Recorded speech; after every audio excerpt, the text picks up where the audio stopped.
Thanks for downloading a 3CR podcast. 3CR is an independent community radio station based in Melbourne, Australia. We need your financial support to keep going. Go to www.3cr.org.au for more information and to donate online. Now stay tuned for your 3CR podcast.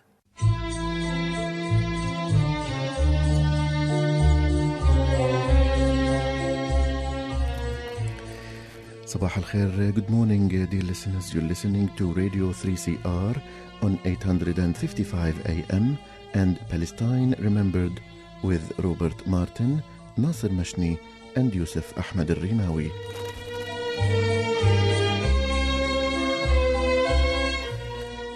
Palestine Remembered is Australia's only English-language radio program that is totally dedicated to Palestine.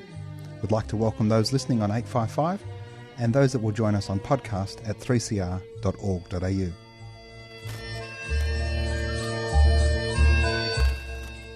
Thanks for joining us. Stay with us and enjoy the episode.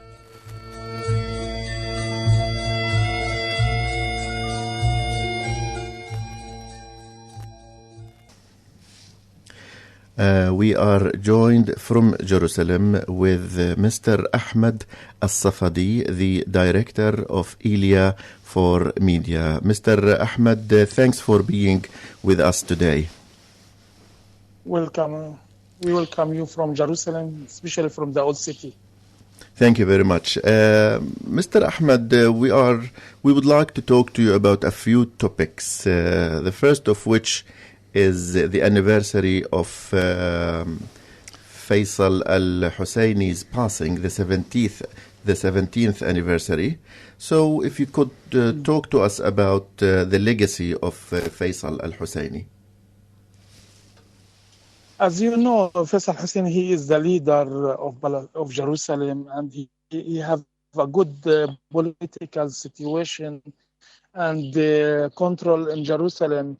After he died, Jerusalem, we have a shortage of leader, and Faisal Al-Husseini have a defense about many things and many threats of Israeli government policy, especially the diminutions of house and the tax and different situation about Dome of the Rock and different policy inside Jerusalem. Faisal Al-Husseini was the good leader for all the blocks, and he have in the Orient House a good role to have the organization work and political and social work also. He was as the father of the Palestinian and Jerusalem people, that they always go to his Orient House and to solve any problem that they face from occupation and Israeli municipality. But now we don't find this leader. We don't find like this leader here. We don't have any leader that make and do the task that what he did before in Jerusalem. For that, especially this day, we will have we will stop in front of the Orient House to remember all the situation and his rule in Jerusalem. Different organization and the people, Palestinian people, political and also media and social people, they will participate today at 6 o'clock in front of Orient House. We like Faisal Al-Husseini as feeling, and also we need his rule, and we do our effort to work together to substitute his role and his task. But we, until now, after 17 years, until now, we cannot substitute and do his role as the leader. For that, we must work together to face the Israeli policy and the occupation. As different organization, we must cooperate together to do good role to fight about Jerusalem. This we succeed before 1 year in front of the Aqsa gates. You remember the situation, and the Jerusalem people, they have a good situation. The Palestinian and the Jerusalem people, they like to defend Jerusalem, but they need the leader. For that, this is the problem here in Jerusalem. Yeah. Now, Ahmad, one of the things, and Orient House is having its 121st birthday this year. It was built in 1897 by one of Faisal's probably great-grandfathers, Ismail Al-Husseini. Can you tell us, originally Netanyahu tried to close Orient House, but the international community was very, very against it. In the second Intifada, Ariel Sharon used that as an opportunity to close Orient House. Since then, tell us what has Orient House been for Palestinians in Jerusalem? Have you been able to get there? What's the situation today? Yeah, this Orient House is not just a normal place or normal organization. Faisal Al-Husseini, he has a good role and a good task in the negotiation with Palestinian and Israeli. And you remember when Washington and also in Camp David and different situations, Faisal Al-Husseini has a role, political view and the mission and the strategy of Jerusalem, and he gives the solution how to deal of Jerusalem. But when the Israeli government changed the government from left to the right bloc, as Sharon was the leader, the situation will be very worse. More situations down because they want to close the Orient House. Yeah. Every 6 months they continue to close this organization, not just Orient House, also the commercial community in Jerusalem. They close different organizations like Nidal Center, and also finally they closed our organization, Elia Association. They don't want any Palestinian organization that defends of Jerusalem, and they defense about the different situation of the media, that they clarified what the occupation do in Jerusalem. They killed the boys and they enter the Aqsa Mosque always, and the churches, and also they put the tax more than 50% about the people inside Jerusalem. They want all Palestinian people to be outside the city, in front, out like in Ram and Kufr Aqab, not inside the center. They want all settlers to be instead of Palestinian people. The situation is very complex. For that, they want to close every organization. They don't want any media, sound of the media of Palestine, especially in Jerusalem, in East Jerusalem. For that, they come from the top management, from the government. They put the rule and they closed for nothing, different organization. And every 6 months, they continue this rule and this decision to continue the closing for the different organization. Ahmad, can you tell us? Ahmad, can you tell us about how what the process they used to close Elia down? How did they do this? For example, when they put the rule as the decision, they come from Lieberman, the Minister of Defense of Israel. They say that they terrorists. They cannot related the activity of Elia, that this activity, all activity is media, and they just use the camera and do films and short films, documentary films about the situation in Jerusalem in different aspects and sides. But he says that it's related to terrorists. I don't know, this decision, we cannot go to the court. This is come from top management, from the Minister of Defense. This is this problem with without any clarification or any reasons. For that, we don't do anything. We cannot continue our activity.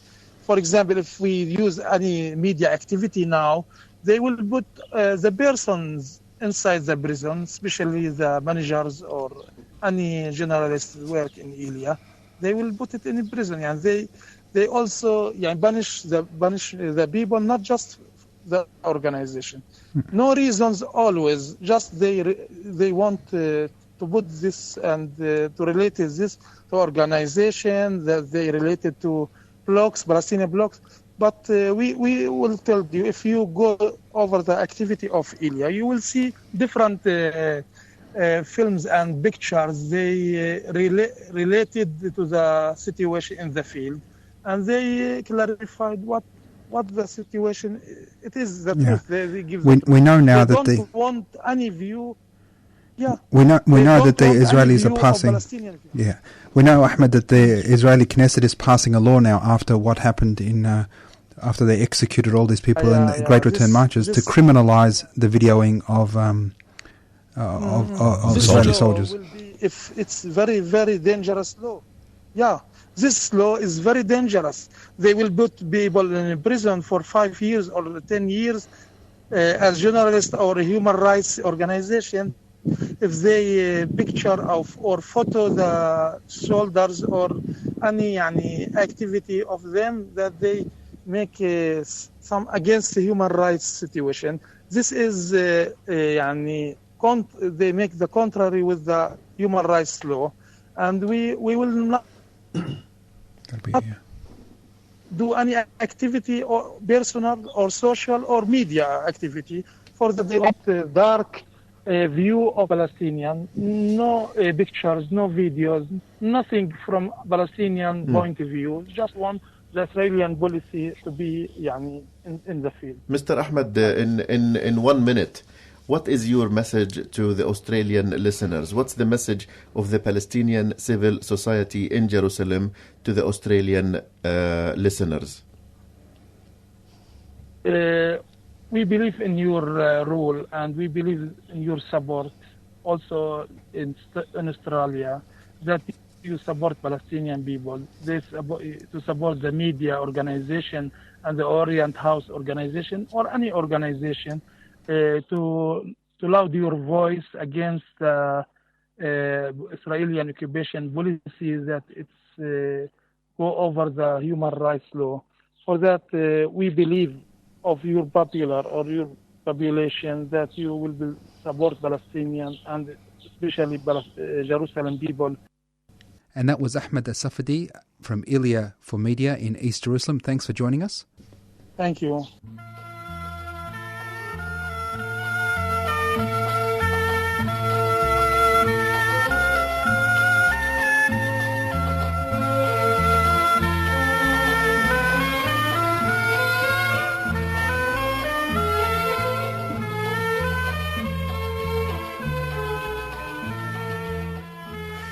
You're listening to Palestine Remembered on 855 AM.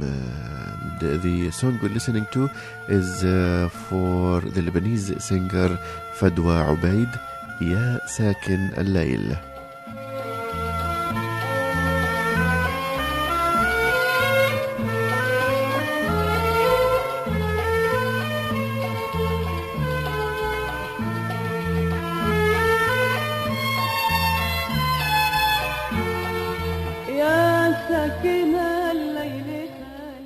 Nasser, Robert, let's unpack that important topic of East Jerusalem and Jerusalem basically, and how Israel is trying to crush any endeavor to expose its crimes, including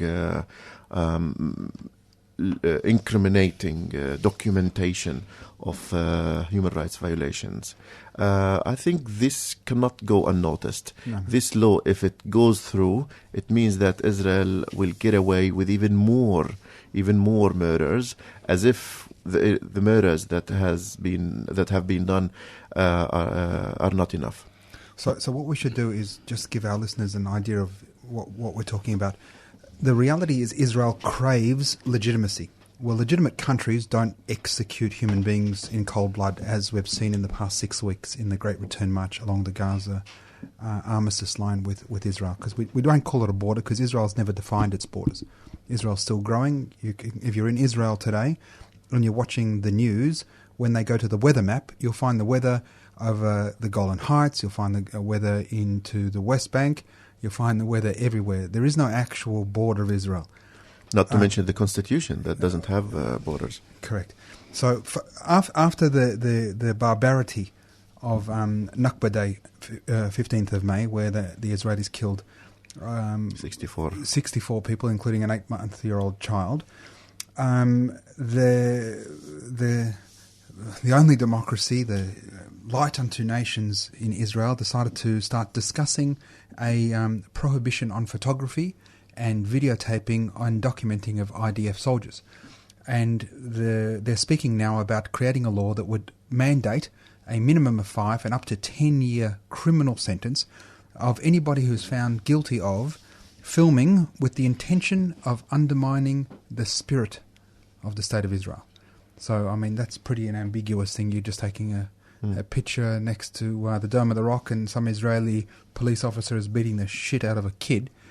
You might find yourself 10 years in jail. So this is the sort of policy that, along with a law that was passed, that one's being discussed, a law that was passed April 29, 2018, is the loyalty law, and that's given Israeli Interior Minister Aryeh Deri sole right to strip Jerusalem ID holders of their residency.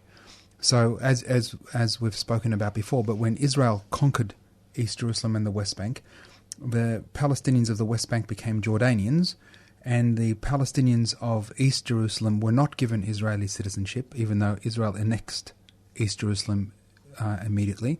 They were given Jerusalem IDs, so they can have the opportunity to vote in municipal elections, but not in anything other than that. And since 1967, 15,000 Palestinians have lost their Jerusalem IDs. Revoked, yeah. So they can lose them for just travelling for a little bit, not having the centre of Jerusalem being their life point.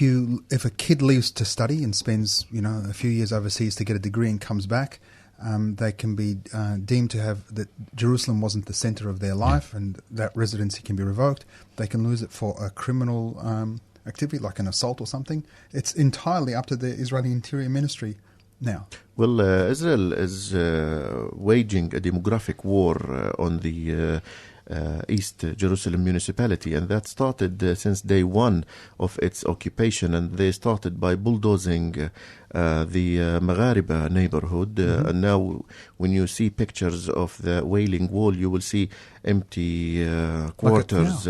This was home for hundreds and hundreds of family, and that was called the Maghariba neighborhood. So it started since day one, and then they continued to limit and restrict the Arab presence that includes Palestinian Muslims and Palestinian Christians. Of course.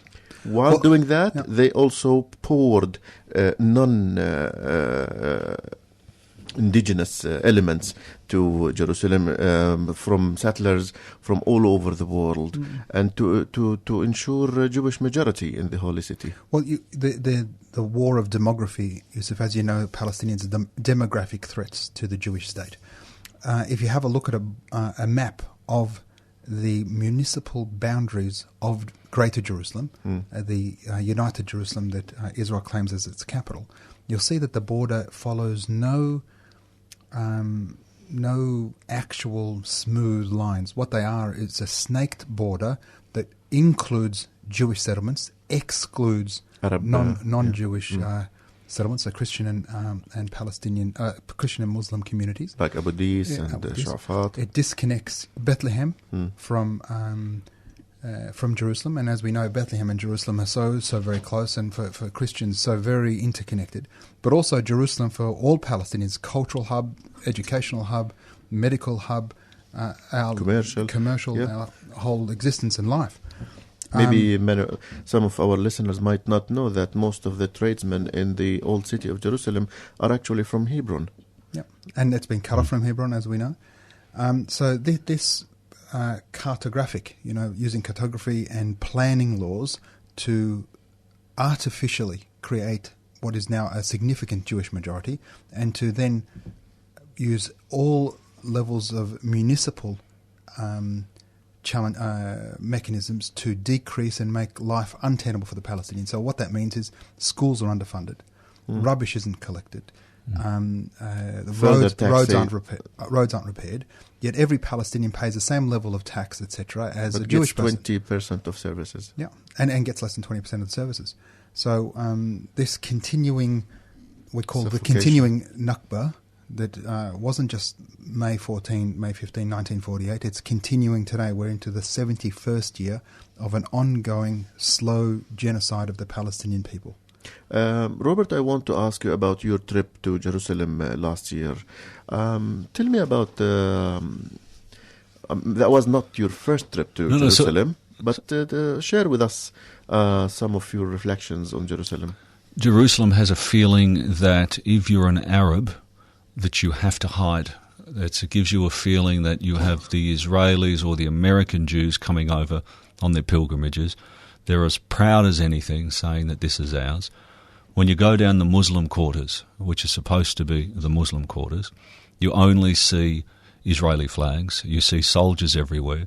You see very arrogant Jewish Israelis walking around as though they own the place. I saw a young person, probably 16, spit on a Palestinian lady as she was walking past. She was walking slow. And it has a feel that you're definitely not supposed to be there if you're pro-Palestinian. Now, they have pro-Palestinian shops. You can buy things, but if you wear them, you will be pulled over. And I was, for wearing keffiyeh or wearing a shirt. And so you sort of get recognised for doing these things. So it's a very, very scary part of the world. And it's blatant. And it just gives you an idea of how comfortable they are being this racist. I mean, when you sit at the Damascus gates, you can see some young Palestinian kids walking around. The soldiers will choose when they want to pull up these kids, and they put them on pedestals now, so actually everyone can see them. They'll make them drop their pants, and they'll humiliate them. And this is for the world to see. There was one of the neighborhood of Jerusalem, the old city. It was in one of these neighbors, two Jewish settlers came and occupied two apartments. Sheikh Jarrah? I'm not sure about the exact neighborhood, but I'm referring to one in the old city, and two apartments were occupied by Jewish settlers, and they turned the lives of the other, neighbors, the owners of the place, into hell. And in Ramadan, there is this kind of ritual that the one who walks around and wakes up people for the pre-dawn meal, what we call musahharati. And this guy was arrested for disturbing disturbing the settlers. He's been doing that job for 1,000 years, and now he's disturbing the peace. Disturbing the two families that occupy. In Sheikh Jarrah, where I visited a family, they had actually lost their extension to Israelis. So they had built an extension. They never got the permits. They kept building and building and building. When they didn't get the permits, the day that it was finished, Israeli Jews moved in there. I mean, and these guys were from America, red hair, and as proud as punch. As they kick this family out, and they have no problem doing it. No. Well, they've got this, Orwellian power that the reality is during the 1947, 1948, during the war, Jewish Palestinians lost property in East Jerusalem. Absolute, no question. As did Palestinians lose property in West Jerusalem. After 1967, those citizens of Israel that celebrate God on a Saturday were able to go and kick out the Palestinians who'd been living in those homes. And they are still doing that now. And reclaiming those homes because they've got the title deeds to those homes, and they were kicked out in 1948. The absurdity is the people they're kicking out have the title deeds to their homes in West Jerusalem. But they're not allowed to return. Different rule.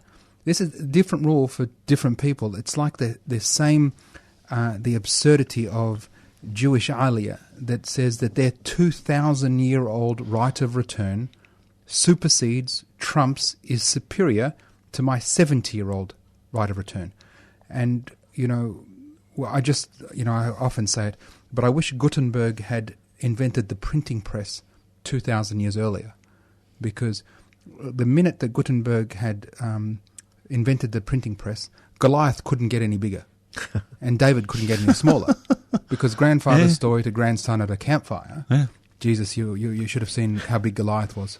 my grandfather, your great-great-grandfather, or Goliath was a monster. And David, he was just a little boy, and he picked up a stone and he swung his sling and he felled this Philistine. And then Moses, anyway, we don't want to go too far into the prophets. No.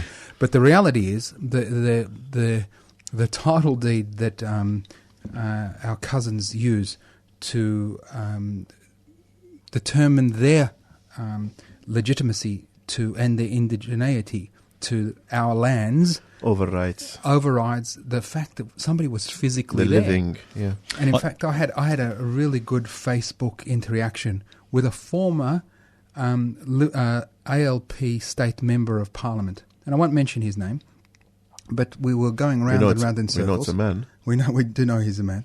Going round and round in circles, and he was, using all the usual Hamas diatribes, etc. And he was saying, there's visual and documentary proof, and there was actually a picture of Ahad's brother. Remember that when the face when you had the Israeli soldier had him in a headlock, and he had his arm in a plaster cast because his arm had been broken previously. Yeah, and that was perhaps maybe 6 months, a year. Nearly. Time flies, hey. And I said to him, you know what? There's photo documentation of the brutality of the Israeli occupation. And I said to him, why don't you give me a defense as to why Ahad got 9 months and Elor Azaria, who... The one who killed. Executed. Slaughtered. Regardless... Extrajudicial. He was incapacitated. The guy was on the ground. Just put his barrel of his M16 to and he was released. Yeah.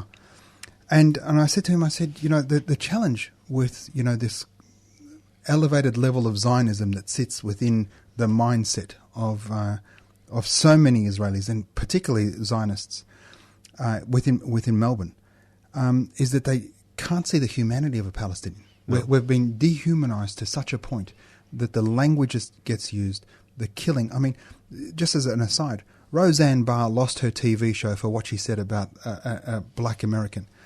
And it was horrible what she said. No question she should lose a job.